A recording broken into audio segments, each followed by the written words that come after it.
Ya estamos de regreso aquí en Punto de Arranque y la semana pasada te comentábamos un poco sobre esta problemática que viene afectando a Mendoza, especialmente a los chicos que están estudiando en escuelas secundarias.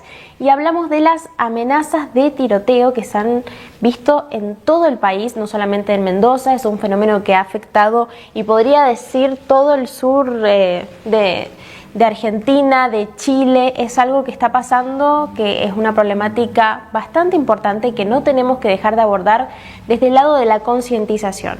La semana pasada hablamos con Cecilia Páez, que ella venía representando a la DGE y nos contó la parte institucional de este problema, el protocolo, las acciones que se están tomando, pero a nosotros, desde Punto de Arranque, también nos interesa conocer el lado psicológico de todo esto, qué es lo que motiva a estas personas a tomar estas acciones y cuáles son las consecuencias en los chicos más allá de lo que nosotros podemos ver. Por eso hoy invitamos a través de llamada telefónica a Natalia Ortega. Ella es licenciada en psicología acá, vecina de nuestro Valle de Uco, de Tupungato, y me estaba comentando que también trabaja en el Hospital Scarabelli. El día de ayer nos encontramos precisamente con una publicación de ella que hablaba sobre el perfil psicológico que pueden llegar a tener estas personas y cómo afecta a nuestra sociedad lo que hoy estamos viviendo o que no lo habíamos experimentado antes. Así que le voy a dar la bienvenida al programa. ¿Qué tal, Natalia? ¿Cómo estás? Buen día. Hola, ¿qué tal? Buen día, Génesis. ¿Cómo estás? Súper interesante la introducción que haces y muy real, digamos, porque esto, bueno, obviamente que ha generado efectos en la comunidad educativa y, por supuesto, a nivel social, ¿no? Cómo nos atraviesa a todos en general. La gente que lleva a los chicos a la escuela o que trabaja en las escuelas y también a la sociedad en general, ¿no? Claro. Bueno, para comenzar con esta charla me gustaría preguntarte qué fue lo que a vos te motivó a analizar este fenómeno tan nuevo y poder compartir esta información en tus redes sociales. Bueno, primero y principal tiene que ver con el termómetro social, que yo le llamo, que tiene que ver con la demanda de la gente, la comunidad, las consultas, ¿no? Y por supuesto también el miedo, ¿no? Porque yo decía, hay como dos grupos de personas que consultan, niños, también adolescentes. La gente que se tira más como al miedo, a la paranoia, ¿no? Y otra gente que dice, no, bueno, más de la bronca, ¿no? Uh-huh. Que por qué pasa esto, de otra queja, ¿no? Ya sin tanto miedo, pero con mucha bronca. Entonces, bueno, esos son como los dos grupos de personas que han consultado. Y por supuesto, ¿no? Todos los cambios que ha significado tanto para los chicos, chicas y sus familias al momento de ingresar al colegio y todas las nuevas normativas vigentes. Sí. Esta realidad nosotros la veíamos muy lejana porque veíamos que pasaba en Estados Unidos, en Europa quizás, pero nunca imaginamos que iba a llegar ni siquiera las amenazas a nuestro pueblo, a Tunuyán, al Valle de Uco o incluso a Mendoza. Son cosas nuevas que no estábamos acostumbrados a experimentar. Por eso yo quería preguntarte cómo fue que abordaste esta investigación quizás o tu análisis desde una perspectiva sobre algo que no había sucedido antes. Claro, sí, para hablar de este tipo de fenómenos hay que centrarse en que es un fenómeno psicosocial, no es solamente psicológico, sino también social y por supuesto también responde a factores multicausales, entre esos los sociales, muy importante, ¿no? Uh-huh. Esto de la era digital que estamos viviendo, en donde los chicos, las chicas están mucho más tiempo, la mayoría en el teléfono, que en la comunicación real, digamos, y mucho menos con los adultos. Entonces, bueno, creo que todos estos factores van influyendo en el desarrollo psíquico y social de nuestros chicos y chicas, ¿no? Sí. La salud mental es un tema que venimos escuchando que hace falta ponerle más foco, más atención. En este momento en Mendoza precisamente tenemos casi un colapso de la atención en salud mental, ya casi no hay camas disponibles y es algo a lo que le tenemos que prestar atención.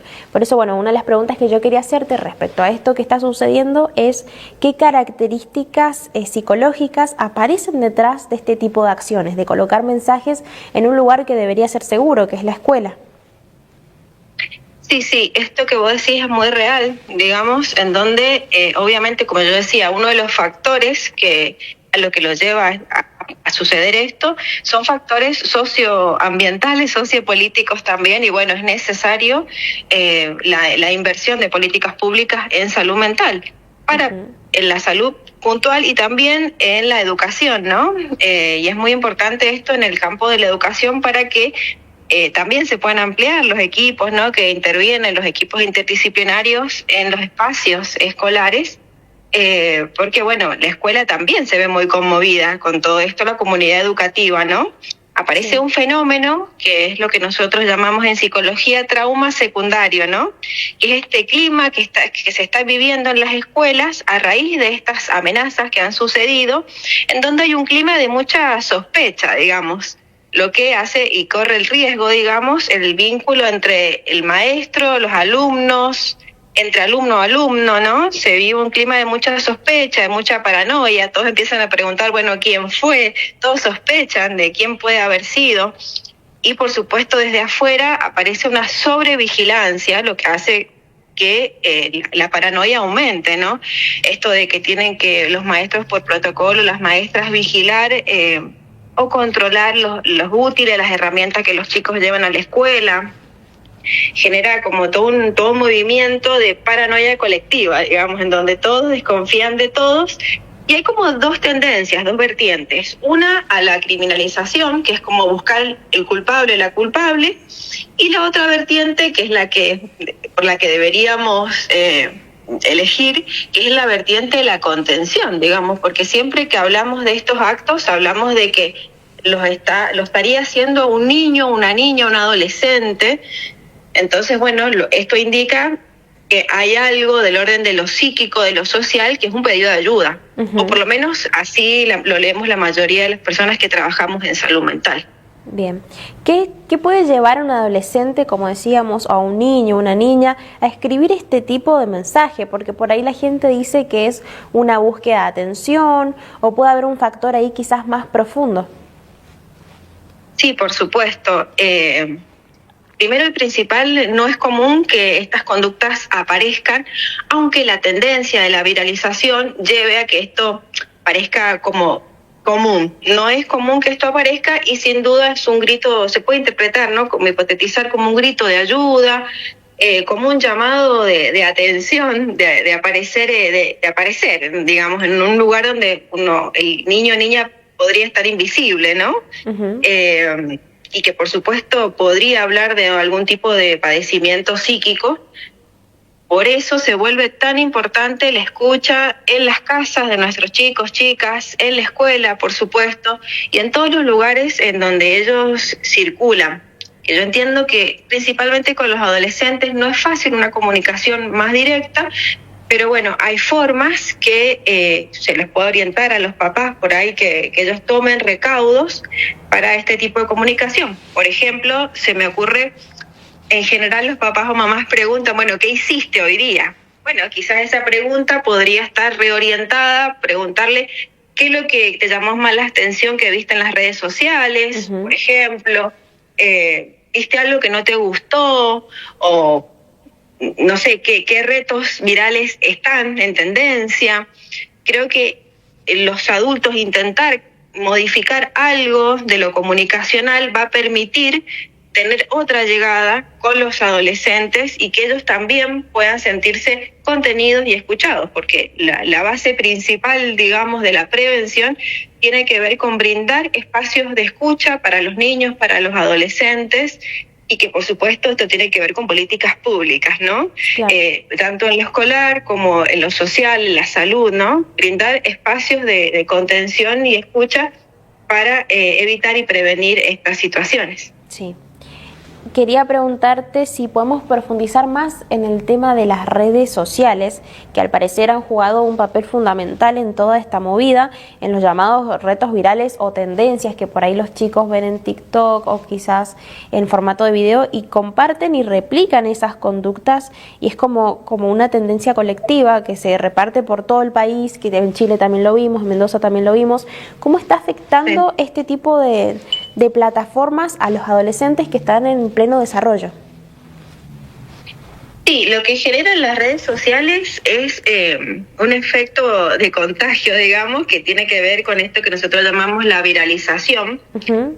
Y que en algún punto esto a los chicos le da identidad, digamos, permite identificación, como pasa con los Telegram, como pertenecer o hacer el reto viral a mí me ayuda a pertenecer a la red social. Por supuesto también los likes y todo lo que genera, digamos, que los chicos lleven a cabo estas conductas en las redes sociales, los permite pertenecer a un grupo que es de las redes sociales y que muchas veces se centran o se apoyan en las redes sociales porque no hay redes reales, digamos. Esto es consecuencia muchas veces de que a la falta de redes reales, de vínculos, ellos terminan encontrando esa contención, entre comillas, en las redes sociales y en esto de pertenecer, que bueno, muchas veces lo llevan a tener conductas que no son sanas ni para ellos mismos ni para su entorno, lamentablemente. Claro. Bueno, esto que comentás de que ya no hay redes reales es cierto.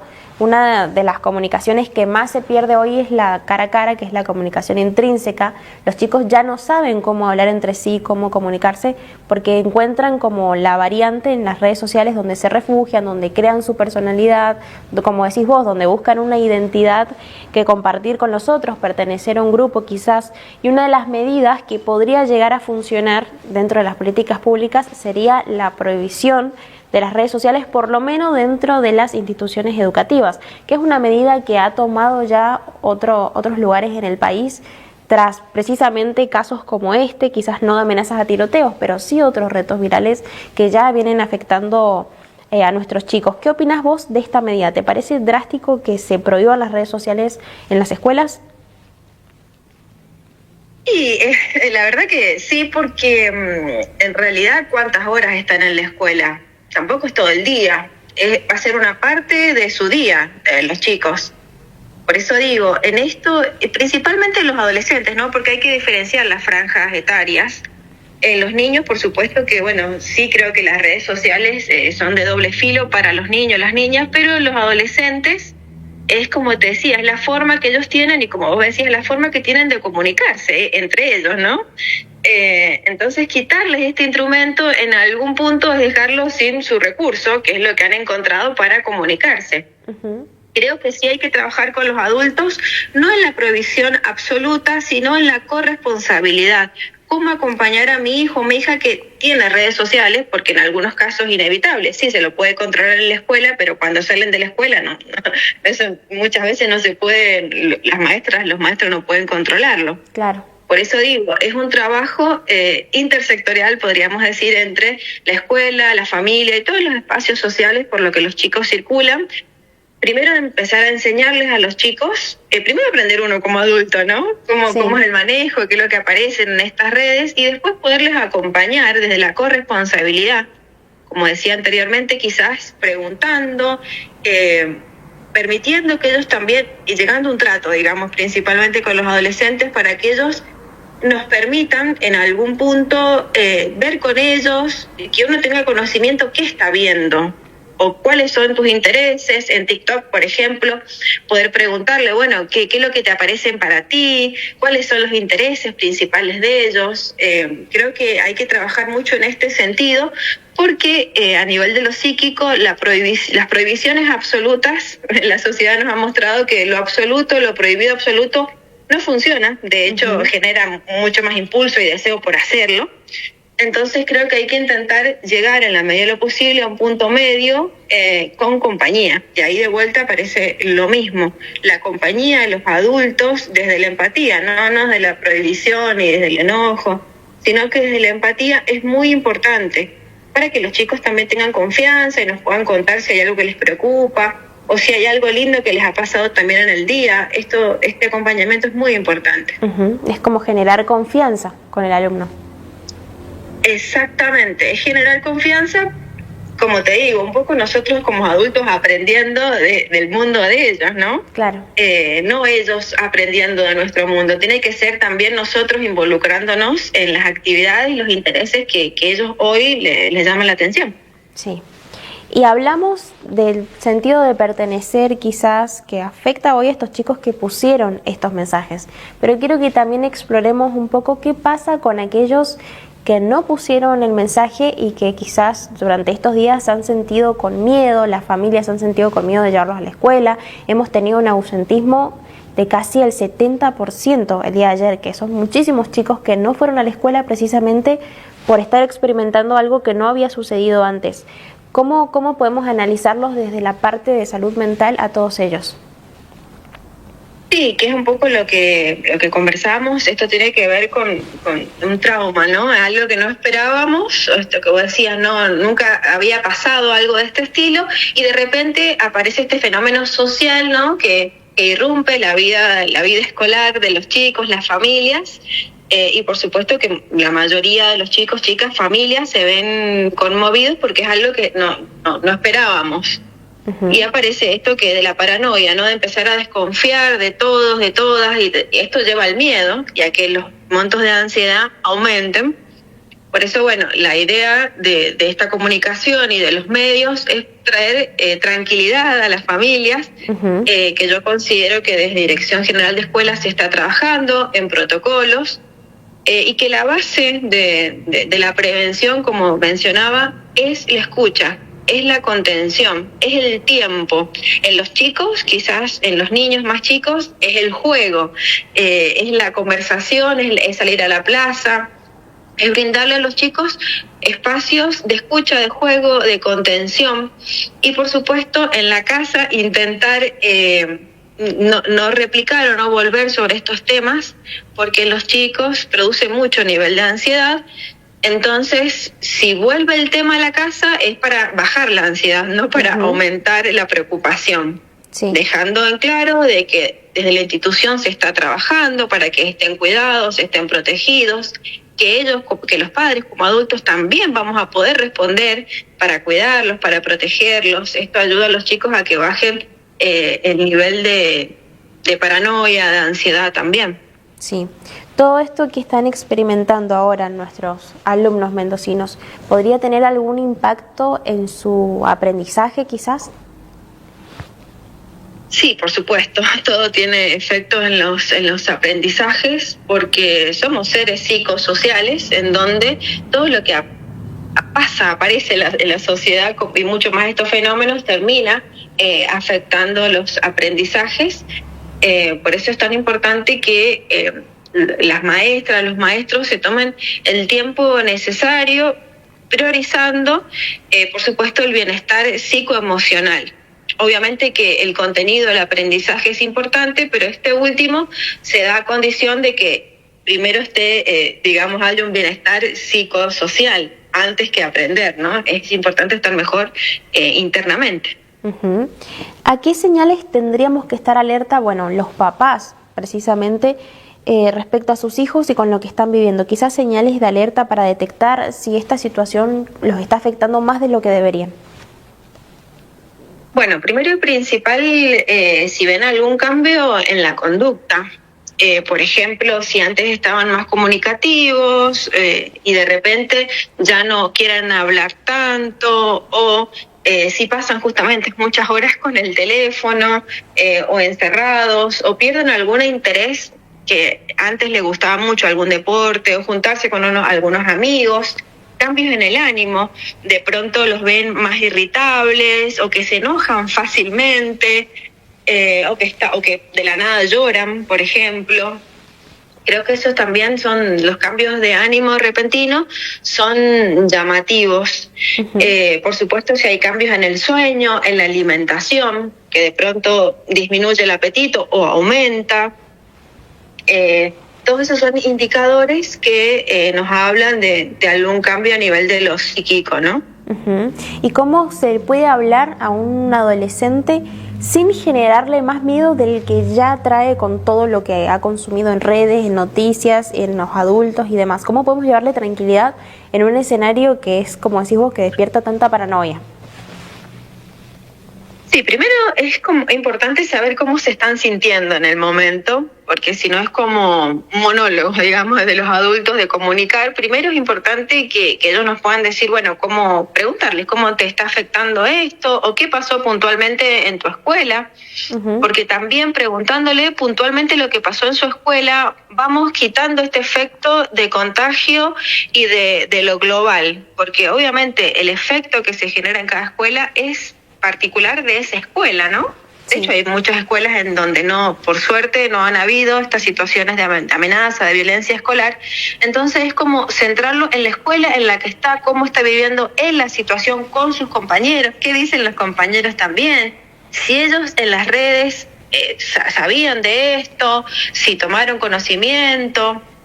Primero escucharlos y después, por supuesto, cuando se brinda el espacio para la charla, poder transmitirle confianza. Es muy importante el clima que generen los adultos, porque como el adulto se sienta, también se van a sentir los chicos. Entonces es importante que nosotros como adultos intentemos estar tranquilos y bajemos los niveles de ansiedad, por supuesto, tomando todos los recaudos necesarios, pero intentando no estar todo el día con una paranoia, con miedo de que puede llegar a suceder, porque se están tomando, entiendo, los recursos, los recaudos necesarios para proteger a los chicos. Uh-huh.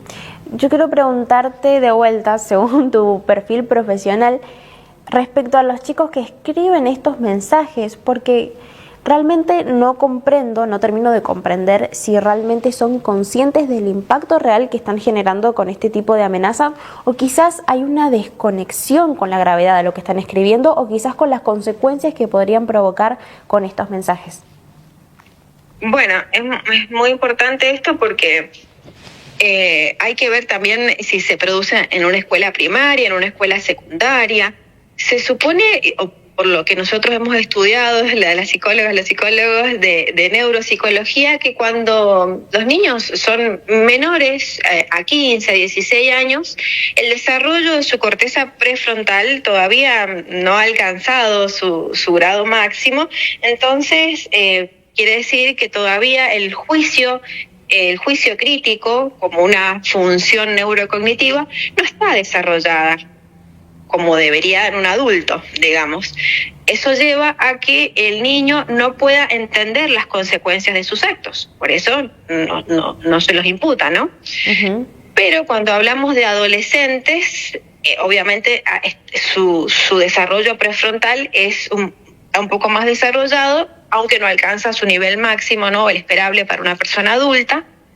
Pero podríamos pensar en esto, que no hay entendimiento de la consecuencia de los actos, ¿no? Por eso muchos niños, adolescentes tienen un grado de impulsividad, que quieren algo y lo buscan, o quieren algo y lo hacen. A nivel de lo neuropsicológico podríamos explicarlo de ese lado. Y por supuesto, nunca abandonando la hipótesis de que hay una búsqueda de llamado de atención de fondo, ¿no? Hay una búsqueda de querer ser oído, escuchado, visto, y se podría hipotetizar que hay un malestar psíquico, digamos, uh-huh. Porque la persona en general, niños, adolescentes, la persona que en algún punto ejerce violencia, esto es un acto de violencia, digamos, escribir esto en las paredes, en los bancos es un acto de violencia. La violencia responde a personas que han consumido violencia, digamos. Claro. Okay. Entonces, bueno, entendiendo que el niño o niña que comete este acto puede estar pasando por alguna situación de este estilo, por eso replica esa violencia. Sí. ¿Y vos considerás que quizás estos chicos que escribieron esto deberían recibir algún tipo de atención, intervención o acompañamiento desde lo psicológico, desde el lado profesional, ¿no? Sí, por supuesto. Por supuesto, porque, digamos, aparecen todas estas hipótesis de los motivos por los cuales un niño o una niña hace estas escrituras. Y aunque se diga, bueno, muchas situaciones pueden ser de chiste, perfecto, pero el chiste, si fuese un chiste, el chiste está escondiendo de fondo un acto violento. Entonces, bueno, la hipótesis que corre es esto, de que obviamente hay un llamado de ayuda, de atención, tanto con el niño o el adolescente que comete este acto, también con el entorno, ¿no? Porque hay una tendencia que tenemos como sociedad que es a estigmatizar, ¿no?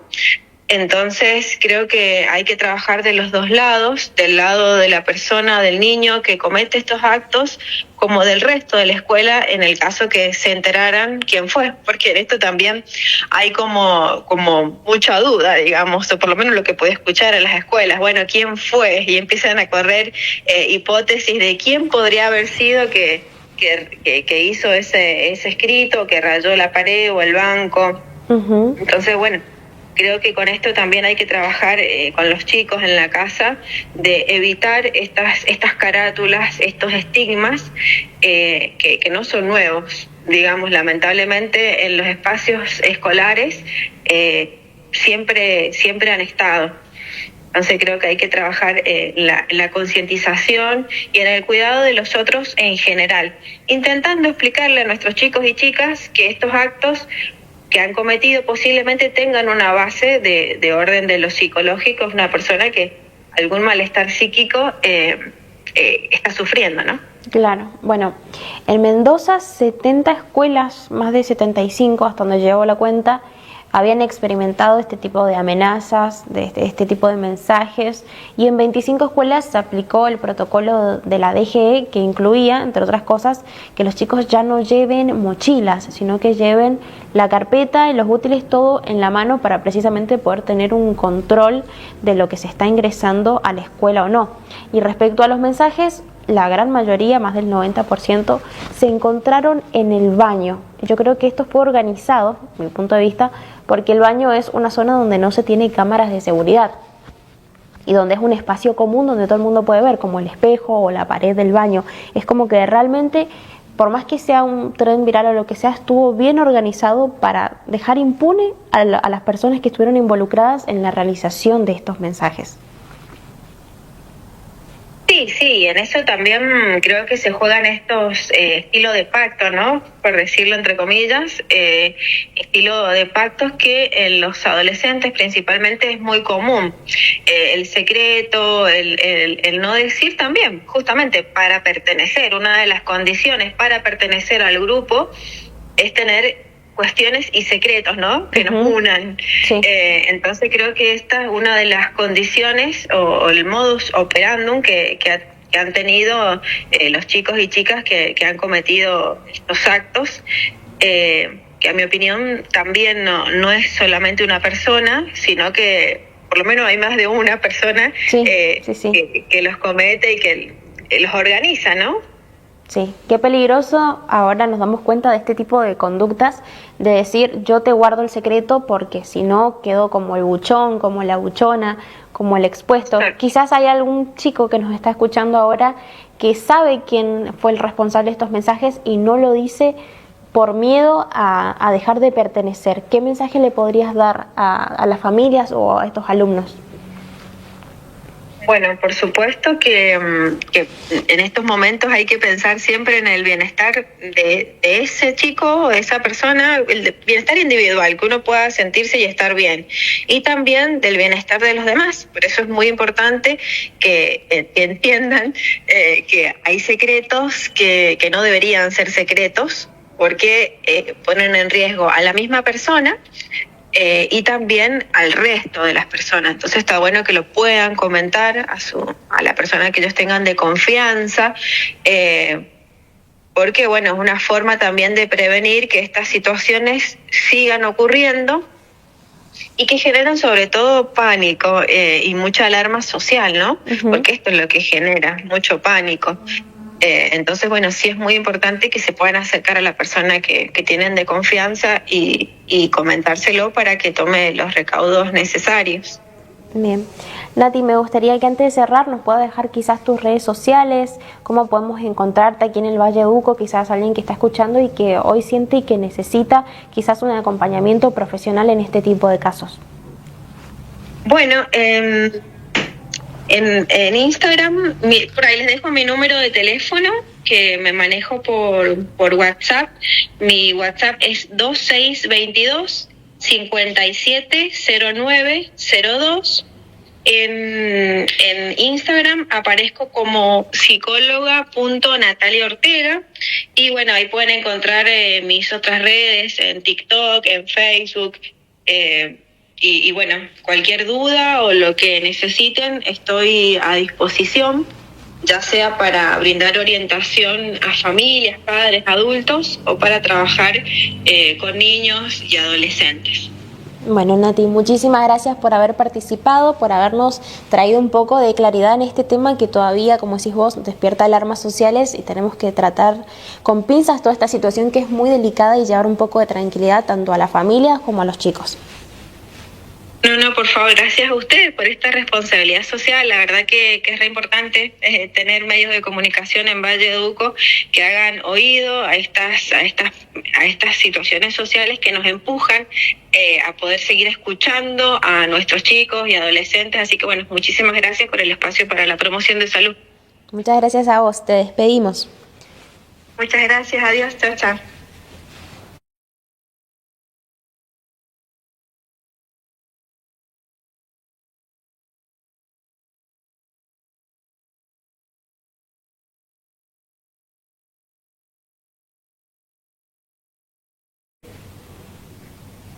Bueno, escuchábamos hace unos segundos a Natalia Ortega. Ella, como comentábamos, es psicóloga del Valle de Uco, aquí de Tupungato, y también presta servicio en el Scarabelli. Nos comentaba la profunda importancia y el impacto que tiene en la salud mental todos estos mensajes de amenazas que hemos estado experimentando en las escuelas de Mendoza, precisamente en este lugar que debería ser tan seguro. Así que bueno, con esta entrevista vamos a cerrar este bloque y nos vamos a ir a un pequeño corte, pero ya volvemos con más Punto de Arranque.